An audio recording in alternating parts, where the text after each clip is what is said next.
ये बिल्कुल वो स्टेज है जब इसमें से बालियाँ निकलना शुरू हो गई हैं। देखिए ये जैसे मैंने बताया कि झंडा पत्ती अवस्था है, अब इसमें से यहाँ से ये अब बालियाँ निकलना शुरू हो गई हैं। तो ऐसे में हमें क्या सावधानियाँ रखनी है किसान भाइयों, वो बेहद ही जरूरी है। गेहूं में दाना पतला क्यों हो रहा है? खाद भी डाला, पानी भी डाला, फिर भी पैदावार कम। जी हाँ किसान भाइयों, ये गलती शायद आप भी कर रहे हैं। वह कौन सी गलती है जिससे जो गेहूं का उत्पादन है वो 20 से 25% तक घट रहा है? अगर आप सही समय पर ये प्रबंधन कर लेंगे तो शायद आपका उत्पादन बढ़ जाए। वह कौन सी गलती है किसान भाइयों, मैं आपको बताने वाला हूं। तो इस वीडियो को आप अंत तक जरूर देखिएगा, वीडियो में पूरे बने रहिएगा। वे कौन सी गलतियां हैं जो हम आपको बताएंगे। इस समय किसान भाइयों जो फिलहाल अभी गेहूं की फसल में एक अच्छी स्टेज चल रही है जिसे बोलते हैं लीफ स्टेज, यानी कि फ्लैग लीफ स्टेज, जिसको बोलते हैं झंडा पत्ती अवस्था। ये वह अवस्था है जिसमें किसान भाइयों आप अपने उत्पादन को 25 से 30% तक बढ़ा सकते हैं। तो इसमें आपको कुछ चीज़ें पहचानने की ज़रूरत है और कुछ चीज़ों की सावधानी करने की आवश्यकता है। वह कौन सी चीज़ें हैं मैं इस वीडियो में आपको विस्तार से बताने वाला हूं। सबसे पहले हम पहचान करेंगे झंडा पत्ती की। वह झंडा पत्ती कैसे हम पहचान करके उस समय कुछ प्रबंधन करके अपने उत्पादन को बढ़ा सकते हैं।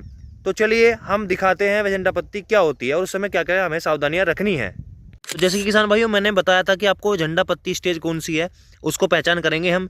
तो देखिए आपको ये गेहूं की मेरी फसल है और इसमें आपको अब अच्छे से ये पूरा खेत तैयार हो चुका है बाली आने के लिए। तो इससे पहले जो अवस्था होती है किसान भाइयों उसी को हम झंडा पत्ती अवस्था कहते हैं। और उस समय हमने कुछ चीज़ों का ध्यान रख लिया तो हम अपना उत्पादन बढ़ा सकते हैं। तो पहचान करने की जरूरत है झंडा पत्ती होती कैसी है। तो देखिए सबसे पहले किसान भाइयों मैं आपको दिखाऊंगा कुछ बालियां निकलने वाली हैं। उससे पहले मैं आपको स्टेज दिखाता हूं। तो किसान भाइयों देखिए ये आपको मैं थोड़ा ध्यान से दिखाने वाला हूं। ये है झंडा पत्ती अवस्था। इसकी एक विशेष पहचान है कि अब इसमें यहाँ से कोई भी पत्ती नहीं निकलेगी। ये देखिए मैं आपको दिखाना चाहूँगा, यहाँ से कोई भी पत्ती नहीं निकलेगी, सिर्फ क्या निकलेगा यहाँ से बालियाँ निकलेंगी। और इसका उदाहरण मैं आपको दिखाऊंगा इसी वीडियो में।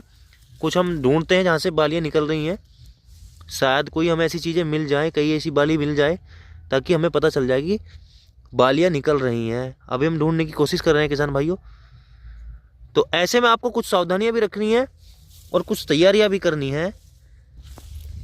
तो ये देखिए किसान भाइयों ये बिल्कुल वो स्टेज है जब इसमें से बालियाँ निकलना शुरू हो गई हैं। देखिए ये जैसे मैंने बताया कि झंडा पत्ती अवस्था है, अब इसमें से यहाँ से ये अब बालियाँ निकलना शुरू हो गई हैं। तो ऐसे में हमें क्या सावधानियां रखनी है किसान भाइयों, वो बेहद ही जरूरी है।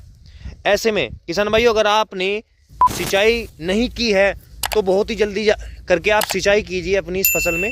गेहूं की फसल जो ले रहे हैं, सिंचाई अगर आपने इसमें देरी से कर दी या फिर जल्दी से कर दी, दोनों का ही नुकसान होने वाला है। तो इस समय जब आपका खेत झंडा पत्ती की अवस्था में हो उस समय आप सिंचाई जरूर कर दें किसान भाइयों, एक हल्की सिंचाई जरूर कर दें। ताकि होगा क्या, इससे जो बालियाँ निकलने की अवस्था है वो शुरू हो गई है और उसमें बालियाँ बहुत तेज़ी से निकलेंगी।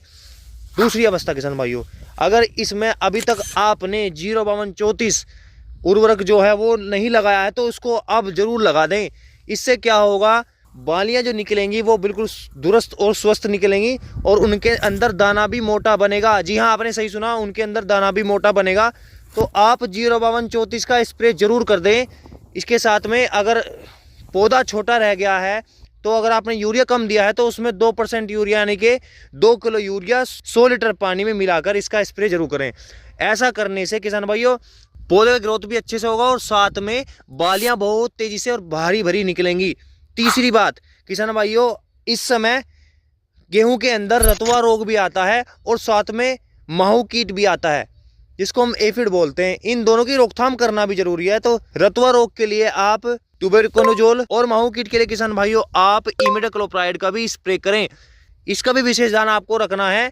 जहां पर आपको ये एफिड लगा हुआ दिखे या फिर पीला रतुआ रोग लगा हुआ दिखे तो उसके लिए मैंने आपको बता दिया है कि आपको इन दवाइयों का स्प्रे भी करना है। चौथा किसान भाइयों, इसमें आपको एक विशेष बात का और ध्यान रखना है कि अगर इसके अंदर ज़्यादा नमी रह जाती है, नुकसान ज़्यादा होता है, तो आपको उस समय ज़्यादा नमी ज़्यादा पानी नहीं देना है।